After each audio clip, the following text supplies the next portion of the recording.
владеет инициативой, играет явно первым номером. И все больше и больше пытаются нанести опасность по воротам Екатерины Ковальчук. Пинчук, передача, можно забивать, и 1-0 еще становится в пользу футбольного клуба Минск. На 4-й минуте у нас уже есть первый мяч в этом матче. Поздравляем. Другое, поэтому они очень уверенно действуют. Но вот так действовать не стоит. Неману можно где-то и отыграться здесь. Удар от Екатерины Дудко. И здесь можно делать счет 2-0 вполне, а нет, это не пенальти, нет, можно продолжать игру, удар по воротам, Ковальчук мяч накрывает. Богдан, передача хорошая, Побегайло в штрафную уже входит, передача, и все-таки это не Селма Капитанович неплохо вписалась в структуру футбольного клуба Минск, в игру команды. Мяч, кстати, в руку здесь попадает, можно продолжать атаку, мяч попадает в руку. Пас на Валерию Богдан, да, и уже идет дальше. Расстрел хороший. Если нанести удар, вполне цифры того могут измениться. Вполне можно приложиться.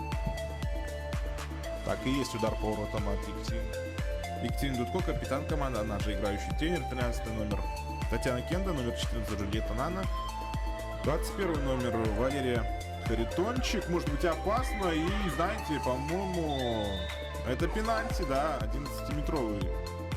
Ну и вот то, чего я ждал в первом тайме от футбольного клуба Неман.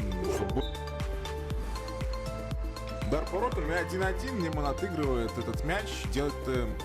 Вы все прекрасно понимаете, что Неману желательно сегодня победить. А это шанс футбольного клуба Минск. Суровцева.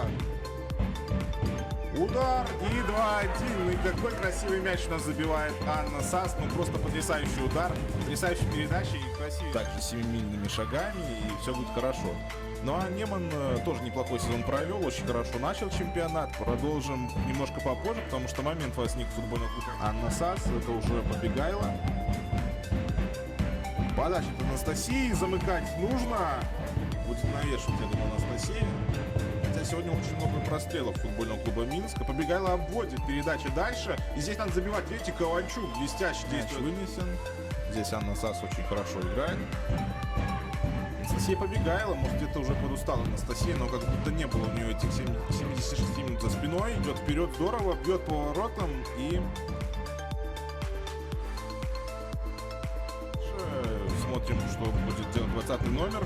Сейчас буквально в ближайшей паузе, я думаю, разберутся у нас, кто все-таки у нас забил в этом моменте. Уже это известно. Причем мяч попал в ворота, и сетка порвалась, и мяч выскочил с этих ворот. Но взятие ворот было зафиксировано. Удар хороший, и это был снова Смыкович, и она пропускала здесь мяч, а здесь наносит удар по воротам. Но теперь встреча в новом сезоне. Всем пока.